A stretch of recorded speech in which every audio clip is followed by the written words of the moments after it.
The family have transitioned from leadership positions in the business from as executive lead to the board and are now shareholders.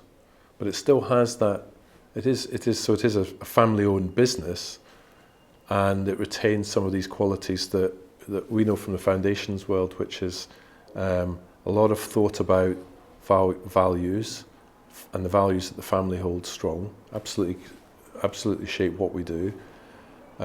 Lots of questions about next generation, and we now have the third generation, the fourth generation, fifth generation are young people.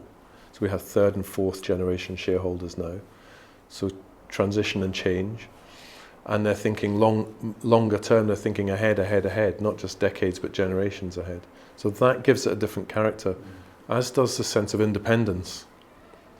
The business is not able to operate anyway. Well, it's affected by the markets we're in, of course, but there's a strong sense of wanting to do things in the way we do because they have intrinsic value. So it gives it a slightly different character, and there's a lot of alignment amongst the family about what's important.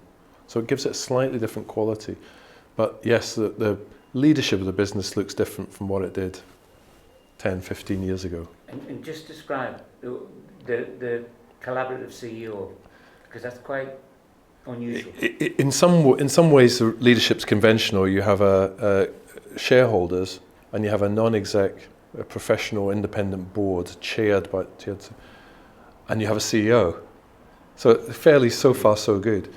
But when you actually look at what we've done, we've decided that we'd share the CEO responsibility between the senior functional people in the business. So there are 5 of us who come together and act as CEO for the group. And that includes me, and my functional area is people and culture. The FD, the MDs of the 2 businesses, and my colleague who looks after stakeholder relationships and comms. But together we do the CEO role, we just do it collaboratively. What was most compelling was finding a way of holding on to those values and making sure that the values that we hold dear in the business, and we have a number of them, are worked through thoroughly in key choice moments, and that having this collaborative approach increased the chances of doing that well and honouring that, and not holding on to the past, but making sure that those values lived in our future choices, and that this was an experimental way of doing that 5 of us could be both good guardians of that, and maintaining a forward energy and dynamism. So I think these were the things in mix. I think probably at the time there were questions around how is that possible? What do you have to sacrifice in order to do that? Do you have the thrust of the individual driving CEO, or is it somehow neutralised and you find that it's governance by committee? Yeah.